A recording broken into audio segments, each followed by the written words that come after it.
Ladies and gentlemen, fasten your seatbelts and prepare for a bumpy ride through the exhilarating world of corporate catastrophes. Today, we're diving headfirst into the Harley-Davidson perfume debacle, a story so bizarre and perplexing that it makes you wonder if there was something funny in the boardroom coffee. But before we rev up our engines and take off, let's kick things off with a number that'll make your accountant cry. $92 million, that's right, $92 million. That's the sum Harley-Davidson managed to evaporate into thin air, like exhaust smoke dissipating into the ether, thanks to some truly inspired marketing decisions. Now you might be wondering, what did they do? Set fire to a pile of cash on a live feed? Oh no, my friends. They simply decided to slap the Harley-Davidson name on a bottle of perfume and call it a day. Because when you think of the iconic Harley-Davidson brand, the first thing that comes to mind is a delicate whiff of sandalwood, right? Sure, maybe if you're riding a motorcycle through a botanical garden, but presumably not the image they were going for. But let's get back to the real stars of this comedy. The marketing team. With an estimated budget of $10 million, they could have invested in, I don't know, anything else. Maybe something that actually related to motorcycles. Instead, they chose to pour it all into the perfumed abyss. It's like if Starbucks decided to branch out and start selling motor oil. You've got to admire the audacity. Or is it the irony? Now let's dive a bit deeper into this fragrant fiasco. The Harley-Davidson perfume, yes, this was a real thing, was supposed to capture the essence of freedom and the roar of the open road. Instead, it captured the essence of, what were you thinking? Packaging alone was a reflection of overconfidence, meticulously designed to look like a mini motor oil can. Because nothing screams high-end fragrance like a can of oil. But hey, why stop there? I'm still holding out for the eau de transmission fluid. Moving on to the target market, which apparently was mystery shoppers with a keen interest in biker couture but no access to Google. Frankly, it's hard to pin down exactly who this was for. Die-hard Harley fans who want to smell like their motorcycles? Or perhaps elusive perfume aficionados seeking the scent of burning rubber and leather jackets?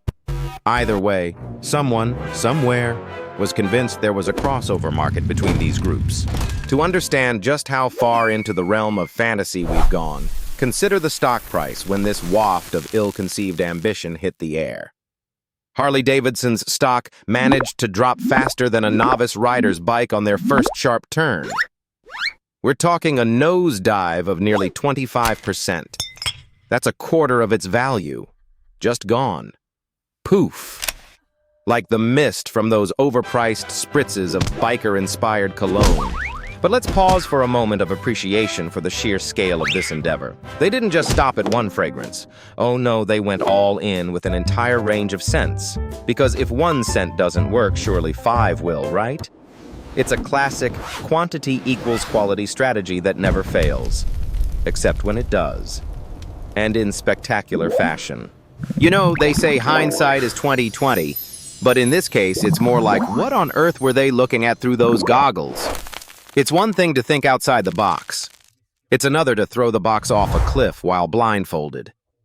It's almost as if nobody in the room had ever met a Harley-Davidson customer before. Or maybe they were just too busy sniffing the new product line. So, where did Harley go wrong? Was it the unbridled corporate hubris? The misguided belief that they could slap their logo on anything and sell it? Or was it simply an experiment gone awry? Like a high school science project that's too ambitious for its own good? Perhaps we'll never know. But one thing is certain. In the annals of brand missteps, Harley-Davidson's venture into perfumery is one for the ages. A cautionary tale, a fragrant reminder that sometimes, just sometimes, it's best to stick with what you know.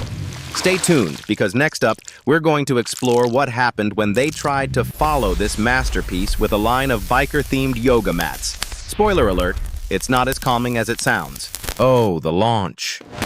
The much-anticipated parade of polished chrome and leather that roared into a symphony of revving engines and sputtered to a halt in the oil-slicked parking lot of public opinion. Harley-Davidson's new electric motorcycle, touted as the future of freedom on 2 wheels, was supposed to electrify the masses. Instead, it was a jolt that shocked the system in all the wrong ways. The stage was set with the anticipation of a rock concert, but the headliner never showed. Instead, the launch unraveled in a cacophony of nervous energy and technical glitches. The tech-heavy bike, which promised to blend Harley's iconic grunt with modern-day green sensibilities, found itself struggling to even make it off the starting line. With an astronomical price tag and a range that made your morning coffee run seem like a cross-country trek, the electric Harley stumbled into a market that was already skeptical of its silent revolution. Social media was quick to plug in. Within hours of the launch event, Twitter had become a virtual inferno of disdain. Harley Sparks' disappointment was trending, fueled by an outpouring of memes and sarcastic jabs that were as relentless as a Harley on the open road. There were over 100,000 tweets in just 2 days, with a sentiment score that would make the Grinch feel like Santa Claus. Over on YouTube, the launch video's like-to-dislike ratio looked like the results from a particularly unbalanced high school popularity contest. 75% thumbs down, as viewers clicked their way to collective disapproval. While the marketing team had projected a 15% growth in social media engagement, they had not anticipated this kind of engagement. It was the kind of engagement where your ex comments LOL on your new relationship status. Sales forecasts had been equally optimistic, painting a picture of soaring figures and revved-up revenues. They predicted a 10% year-on-year growth in units sold, a robust number that would surely silence the naysayers. Instead, Harley-Davidson found itself coasting downhill with the brakes cut.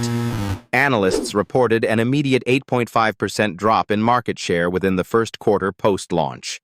The stock took a nosedive, plummeting a staggering 12% in the span of a single week. News outlets joined the chorus with headlines that ranged from "Harley's new bike takes a detour to nowhere" to "Silent but deadly, the sound of Harley's market crash."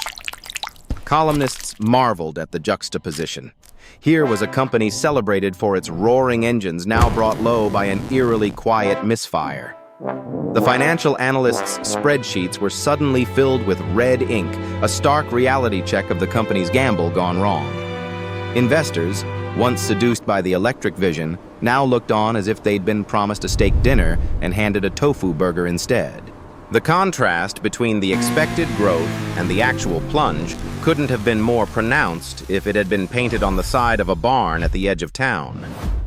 Harley had geared up for a 20% rise in quarterly sales volume, dreaming of triumphantly retracing its iconic roots with a new eco-friendly flair. Yet the post-launch sales data told a different story, with an unexpected 7% drop in unit sales compared to the previous year. Dealerships, bracing for a stampede of excited customers, instead faced the cold, empty showroom floors reminiscent of a ghost town after a gold rush. The public's reaction was a symphony of disappointment and ridicule. Loyal Harley riders, the ones who bore the tattoos and wore the leather jackets like a badge of honor, felt betrayed. To them, the electric bike was a sacrilege, a betrayal that left them questioning if the brand understood its own soul. Forget the sleek design. These folks wanted the growl, the rumble, the visceral experience that could be felt, not just heard. Even the eco-conscious crowd, who might have been the target demographic, found themselves underwhelmed by the bike's meager range and lofty price. It was as if Harley had attempted to build a bridge between the past and the future, but had forgotten to check if it actually spanned the chasm in between. Critics delighted in pointing out that the electric model was the automotive equivalent of a Hollywood reboot nobody asked for, shiny, expensive, and utterly unnecessary. As executives huddled in damage control sessions, brainstorming euphemisms that might spin a debacle into a learning opportunity, Harley-Davidson found itself at a crossroads. This was more than a misstep. It was a wake-up call echoing as loud as any Harley engine. The brand, with its legacy stretched across more than a century, faced the daunting task of realigning its course. Somehow, it had to find a way to ride the line between tradition and innovation, to reconcile the roar of yesteryear with the quiet hum of tomorrow. In the aftermath, it became clear that the launch disaster was not just a technical failure, but a profound misreading of the cultural zeitgeist. The path to redemption would not be paved with flashy PR campaigns or hasty product revisions. It would require something more profound, a return to the roots, a reimagining of what it truly meant to ride free. And for Harley-Davidson, that road was long, winding, and fraught with uncertainty, just the way they used to like it. As the sun set on Harley-Davidson, the once thundering roar of its motorcycles was now a whisper of what had been. The notorious marketing blunder, or as the board preferred to call it, the Great Implosion, had done more than just stall their engines. It had sent their stock prices careening off a cliff. Financial analysts, who craved drama as much as Wall Street craved profits, were quick to declare the staggering loss. $9 billion in market capitalization vanished quicker than a hipster's interest in last season's trends. In a move that would make the Titanic's builder look like a visionary, Harley-Davidson had attempted to recapture a fading glory by appealing to a new demographic, one that apparently preferred their rides silent and their personalities bolstered by soy lattes. The unveiling of the electric motorcycle, the whisper glider, as it was endearingly termed, was supposed to catapult the brand into eco-friendly relevance. Instead, it sputtered and stalled, much like the bikes themselves on an uphill climb. In the boardroom, the atmosphere was tenser than a leather saddle in a hailstorm. Heads had to roll, and they did, right up to the very top. The CEO, whose name had become synonymous with the debacle, was shown the door, but not before securing a severance package that was as plush as it was perplexing. To soften the sting of the catastrophe, he exited with a golden handshake worth more than most lottery wins and a lifetime supply of Harley merchandise. Because nothing says we messed up quite like a leather jacket and a calendar of bikes no one wanted.